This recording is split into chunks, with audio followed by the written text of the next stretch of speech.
여러분 안녕하십니까?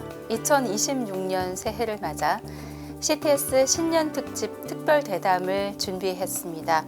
역사학적 안목과 공간에 대한 혁신으로 목회의 새 지평을 열고 계신 분입니다. 새로운 교회 한옥 목사님과 말씀 나눠보겠습니다. 목사님 안녕하세요. 안녕하십니까? 예, 목사님께서는 평소에 네. 기도를 신앙의 본질로 꼽으셨습니다. 네. 인공지능의 시대라고 이야기합니다. 네. 2026년 이 시대에도 여전히 이 무릎으로 승부해야 하는 성도들의 기도의 승부수 있다고 보시는지요? 당연하죠. 요즘 인공지능 얘기를 많이 합니다만은 테크놀로지는 하나의 지나가는 파도와도 같은 것입니다.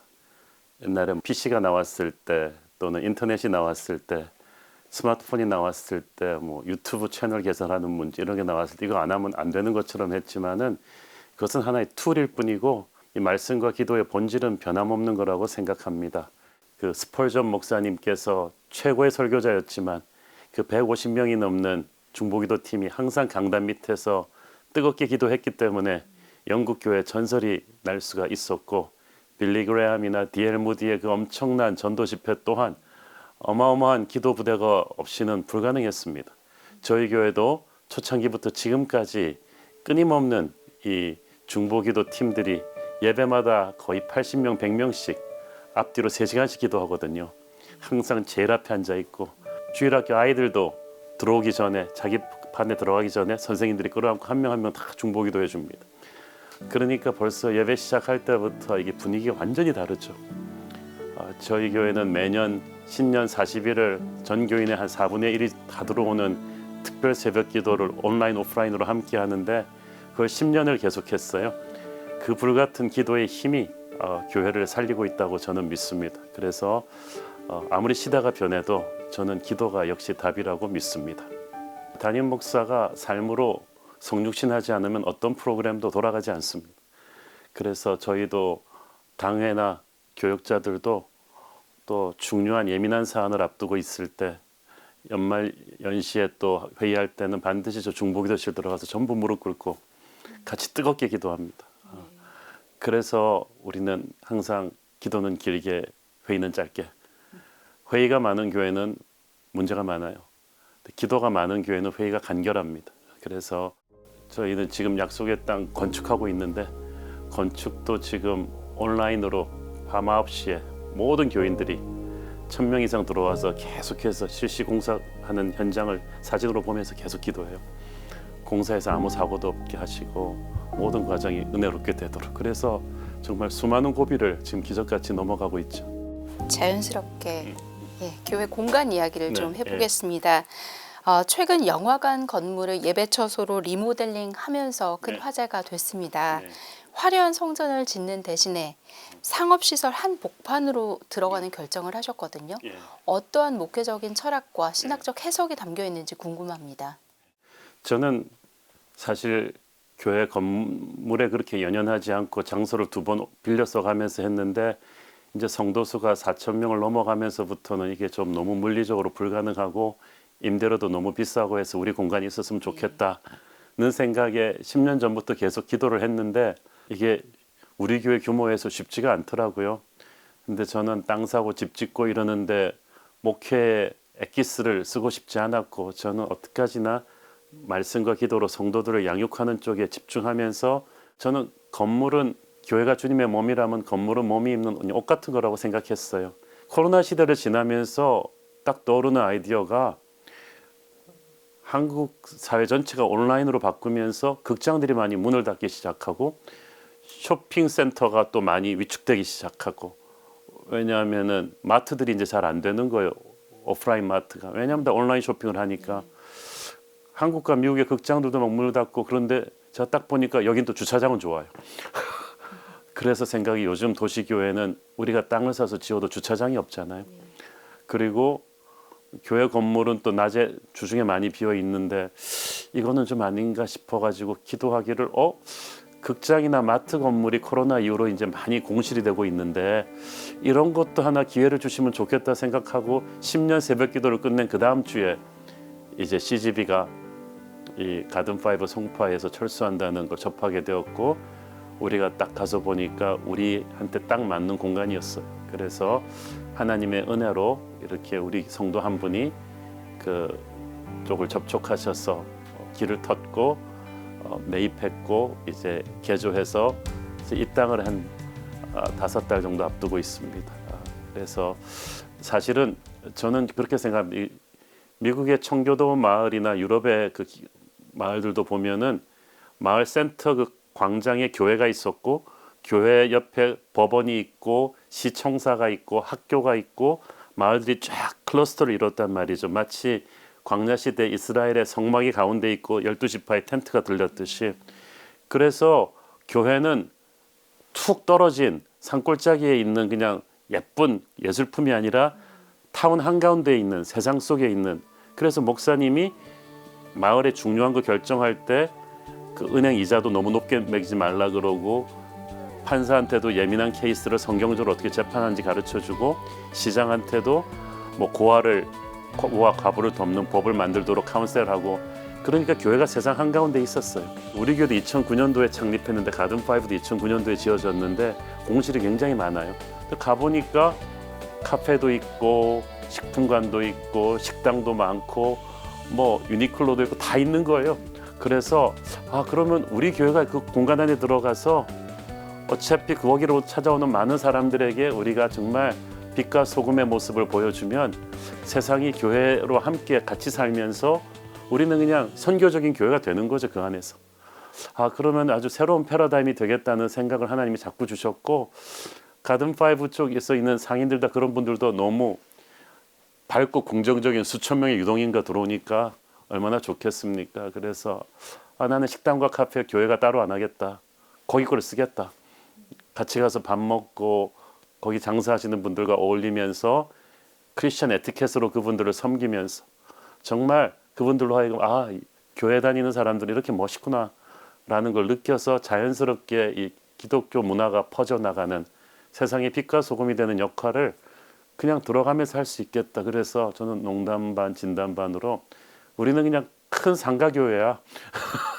그렇게 생각하니까 마음도 편하고 또 쇼핑 공간으로 극장 공간으로 해놨으니까 또 주차 시설도 좋고 그래서 너무 감사하고 있어요. 앞으로 저희 교회가 잘하면 한국 교회 많은 중대형 교회들 조금 크고 작은 영화관들이나 마트들 아마 공실이 나오면 들어가서 그렇게 지역 사회를 살리고 교회도 그 공간을 잘 쓰면 뭐 윈윈이 되지 않겠는가 뭐 그렇게 생각합니다.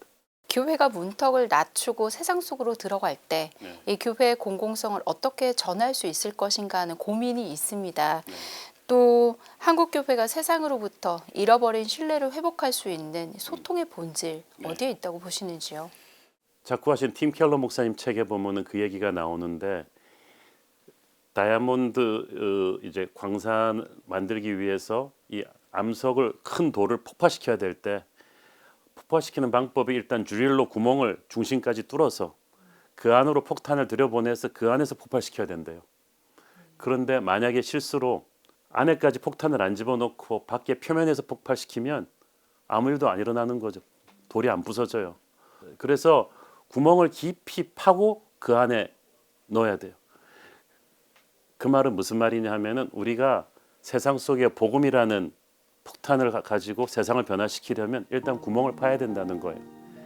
구멍을 판다는 것은 세상의 언어를 우리가 이해하기 위해서 겸손하게 열심히 노력해야 된다는 것입니다.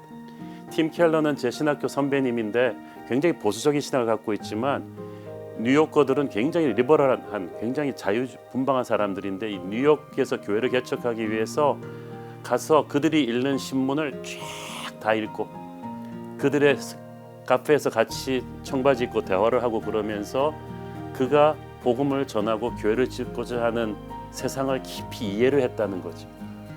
이해를 하고 나서 그들에게 복음을 전할 수 있었다는 겁니다. 그러니까 우리 교회도 보면은 세상으로부터 잃어버린 신뢰를 회복하는 첫 번째 스텝은 우리가 세상을 이해하려는 열정과 겸손이 필요해요. 그렇지 않고 다짜고짜로 그냥 예수천당 불신지옥 같이 그냥 막 메가폰으로 소리 지르는 거는 구멍을 파기 전에 폭탄부터 터뜨리는 그런 우를 범할 수 있거든요. 그래서 우리가 복음을 들고 세상을 섬기고 세상을 깊이 이해하려고 하고 그들의 고민과 시대를 이해하려고 하는 노력을 많이 해야 된다고 생각합니다. CTS는 사단법인 행복한 출생 든든한 미래, 네. 또 다음 세대 지원센터 등을 운영하면서 이 저출생 문제 극복, 한국교회의 다음 세대 돌봄 사역 네. 지원 활동을 네. 열심히 해오고 있습니다. 새로운 교회는 다음 세대가 살아있는 역동적인 네. 현장으로 주목받고 있는데요. 다음 세대를 키우고 살리는데 교회가 어떤 역할을 해야 한다고 보시는지요? 교회가 모든 역할을 해야죠. 왜냐하면은 이제 국가는 다음 세대 저출산 문제나 그 엄청난 예산을 쓰고도 그리고 교육 문제에 대해서 답이 없습니다. 그렇기 때문에 저는 교회가 핵심적인 역할을 해야 된다고 생각해요. 세상 제국은 항상 아기들을 많이 핍박해요. 세상의 법은 낙태를 시키고 유산을 시키고 모세 때도 사내 아기들을 죽이려고 했고 예수님 태어나셨을 때도 베들레헴의 아기들을 죽이잖아요. 세상의 영은 저출산을 좋아할 거예요. 그러나 하나님은 생육하고 번성하라고 하셨잖아요. 근데 젊은 세대가 결혼하지 않으려고 하고 아기 안 낳으려고 하고 그러는 모든 것들 그리고 아기를 막 포기하고 이러는 것들은 세상의 영입니다. 교회가 이거를 이제 바꿔야 돼요. 바꾸기 위해서는 이제 우리 젊은 세대도 행복한 가정을 이루어야 되고 가정을 통해서 좋은 자녀들을 낳고 함께 할 수 있는 것을 교회가 엔커리지 해야 되고 저는 그래서 나라의 이 저출산 문제와 다음 세대의 위기의 해법은 오직 교회에 있다고 생각합니다. 절대로 국가는 못합니다. 그래서 국가가 지금 도움이 될 수는 있겠지만은 결국은 교회가 사람의 영혼을 바꾸고 그래야 되거든요.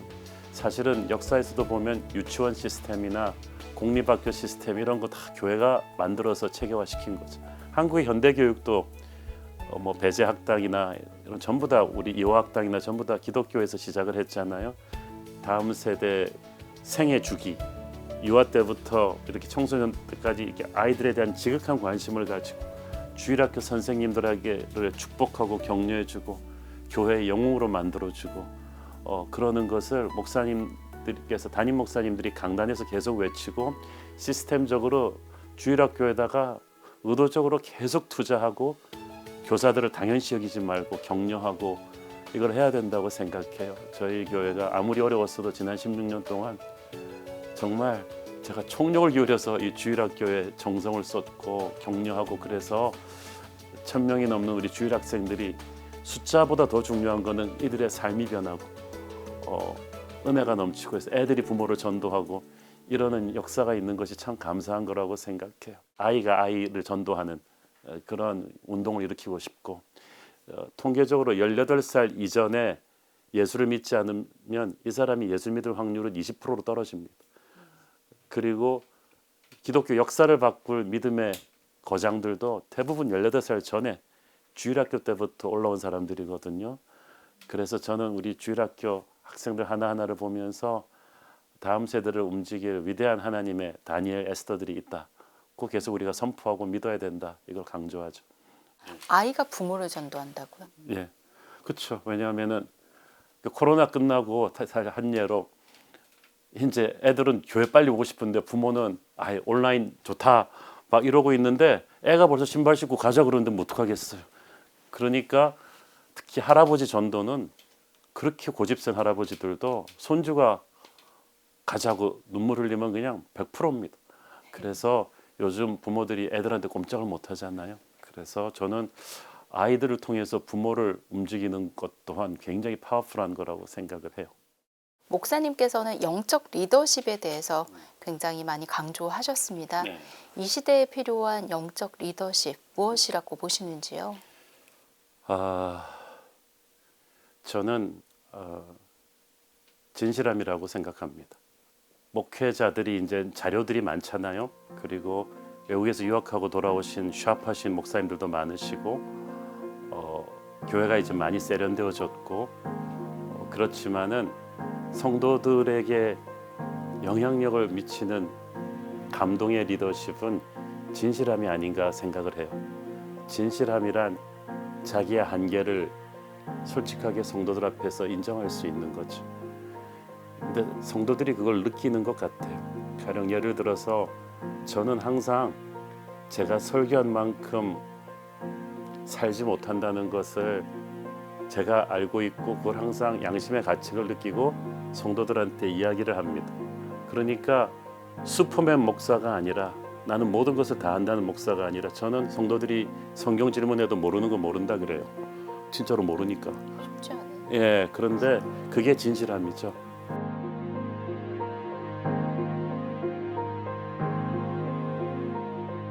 하나님 앞에 다윗의 리더십이 그런 것 같아요. 자기의 연약함을 인정하기를 두려워하지 않았다. 사울은 아니면서도 있는 척했지만 다윗은 있는 그대로의 연약함 속에서 하나님을 붙잡았거든요. 그래서 사실은 그렇게 하니까 교인들도 오히려 믿어주시고 사랑해 주시더라고요. 근데 이제는 점점 가시적인 거는 이제 사람들이 다 아는 것 같아요. 우리 한국교회 위기의 본질 속에는 우리 목회자들이 신뢰를 많이 잃어버린 게 있는데 우리 목사님은 그래도 말씀한 대로 살려고 몸부림치고 있구나. 잘못한 거는 회개를 하는 분이구나. 그래서 자기의 연약함에 대한 눈물이 있는 분이구나. 없는 게 있는 것처럼 가식하지 않는 분이라는 것을 안다면은 저는 우리 성도님들이 많이 우리 영적인 리더를 따라줄 거라고 생각합니다. 이제는 슈퍼맨이 아니라 진실한 리더, 그리고 설교도 그렇게 해야 진실하게 할 때 파워가 있는 거라고 생각됩니다. 사울도 처음에는 겸손했잖아요. 그런데 그 왕의 자리가 그를 변질시켰어요. 그래서 하나님이 권위를 주셨을 때 그거를 권위주의로 변질시키는 것은 예배의 불이 꺼져서 그래요. 그러니까 무릎 꿇는 게 안 돼서 그렇거든요. 그런데 다윗은 광야에서 수없이 많이 무릎 꿇는 훈련이 된 사람이기 때문에 그의 권위가 권위주의로 변질되지는 않았어요. 그래서 저는 교회가 부흥하면 할수록 솔직히 좀 두렵고 무섭습니다. 그래서 항상 저는 교회 크고 작은 위기가 생길 때마다 하나님이 내게 권위주의를 깨시고 진정한 권위를 가질 수 있도록 겸손하게 하는 사인이라고 생각해요. 늘 아멘 다음이 중요하다라고 네. 역설하셨습니다. 성도들이 예배당 문을 나서는 순간 네, 그렇죠. 일터와 가정에서 실천해야 할 삶의 지표를 좀 꼽아 주신다면요. 네. 그러니까 제가 이제 목회하면서 제일 충격을 받는 게 막 교회에서 기도하다 제 설교 들으면서 만나 결혼했다 그래 놓고 제가 결혼 주례할 때는 그냥 철석같이 아멘 해놓고는 몇 년 있다 와서 이혼한다 이런 거 들을 때만 깜짝 놀라는 거예요. 제가 그렇게 정직하게 사는 거 설교하고 그랬는데 아멘 아멘 그래 놓고 가서 교인끼리 서로 사업하다가 사기치고 상처받고 그 예단 문제 가지고 며느리들 서럽게 하는 시어머니들이 중에 권사님들이 많다. 뭐 이런 얘기 들으면은 제가 깜짝 놀라는 거죠. 도대체 나는 주일날 설교를 했고 그들은 아멘 했으니까 나는 끝났다고 생각했는데 아멘 다음이 중요하다는 생각이 들었어요. 그래서 책도 그렇게 썼는데 우리 목사의 사명은 주일날 교회에서 설교해놓고 아멘 했다고 안심하는 게 아니라 그들이 삶 속에서 말씀대로 살 수 있도록 옆에서 성령님과 함께 지켜보고 격려해주고 코칭해주고 기도해주는 것까지가 내 역할이겠구나라고 생각을 했어요. 정말 삶 속에서 배운 말씀을 녹여낼 수 있는 성도들이 되도록 하는 게 우리 한국 교회가 진정으로 부흥하는 길이라고 생각해요. 뭐 몇천 명 되는 교회가 되었다 이게 아니라고 생각해요. 그래서 저는 항상 하나님 앞에 죄송스럽습니다. 주님 우리 교회가 수천 명 모이는데 하나님 앞에 진정으로 인정받고 세상 속에서 정말 크리스천 예수의 모습을 나타내는 사람으로 인정받을 수 있는 사람이 얼마나 되겠습니까? 제가 천국 가서 주님 앞에서 목회 잘했느냐 못했느냐 평가는 그걸로 받을 것 같거든요. 그래서 그 점을 신경 쓰면서 사람들이 교회 숫자 보고 건물 보고 칭찬하는 것 때문에 마음이 흔들리지 않으려고 노력을 합니다. 역사학자의 안목으로 한국교회 리더십에 대해서 끊임없이 도전하시고 새로운 대안을 제시해 오셨습니다. 2026년 역사의 주관자이신 하나님께서 한국교회에 주시는 시대적인 명령 무엇이라고 보십니까? 저는 칼과 칼집이라는 제가 책을 쓴 적이 있는데 칼은 한마디로 말해서 실력이고 칼집은 그 실력을 담을 수 있는 그릇, 인품이라고 저는 생각을 합니다. 세상이 교회를 봤을 때 일단 저는 아무리 시대가 변해도 교회는 영적인 실력이 있어야 된다고 봅니다. 세상적인 힘이 아니라 영적인 실력 말하는 거죠. 근데 교회가 자꾸 세상적인 힘을 보여줘서 세상을 이렇게 매료시키려 하면 그건 실패합니다. 중세기 때가 실패한 게 그거잖아요. 세상 건물보다 더 화려한 건물 짓고 더 화려한 프로그램하고 시설을 갖추고 있고 뭐 이런 유명한 사람들이 이런 교회 다닌다. 이것은 세상적인 힘이에요. 그러나 그런 세상적인 힘으로는 교회는 세상을 당할 수도 없고 세상은 감탄은 할지언정 감동받지는 않아요. 시대가 이렇게 정말 전도하기 힘들어지고 기독교에 대해서 안티 배타적인 이런 시대에는 일단 저는 교회는 세상이 가지지 못한 영적인 실력이 있어야 된다고 봅니다. 그것은 깊이 있는 말씀의 능력이고 기도의 능력이에요. 그러니까 어느 교단이냐, 뭐 학위를 했느냐, 어느 신학교 출신이냐 이건 중요하지 않아요. 정말 중요한 것은 영적인 실력이 있느냐. 그러니까 그 당시 가야바와 안나스가 대제사장으로 있었지만 하나님의 말씀은 빈들에 있는 세례 요한에게 임했거든요.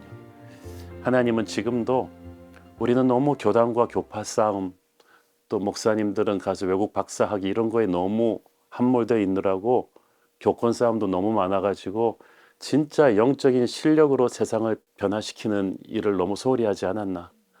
그래서 우리 모두가 말씀과 기도의 영적인 실력을 정말 갖춰서 세상을 변화시키는 교회가 되어야겠다는 생각을 하고요. 동시에 그 영적인 실력을 담을 수 있는 겸손과 인품의 그릇이 있어야 된다고 봅니다. 우리가 정말 이 기독교가 전하고자 하는 메시지가 진짜이기 때문에 복음의 칼이 있기 때문에 이걸 담을 우리 겸손과 인품의 칼집이 필요하다. 이것이 한국교회 지도자들이 우리 교회가 지금 반드시 갖춰야 될 것이 아니겠는가. 이게 좀 기본기인데 이걸 제대로 다시 회복할 때 우리는 한국교회가 다시 사회의 신뢰를 얻고 어려울 때 민족의 빛을 밝혔던 그런 교회로 다시 자리매김할 수 있지 않겠는가 그렇게 생각됩니다. 목사님, 오늘 대담을 통해서 2026년 한국교회가 회복해야 될 본질이 무엇인지 명확해진 것 같습니다. 귀한 메시지 감사합니다. 감사합니다. 이 프로그램은 여러분의 미디어 선교 후원으로 제작되었습니다. 선교는 사명, 후원은 동역. 당신도 복음을 전할 수 있습니다. 선교 후원 02-6333-1003번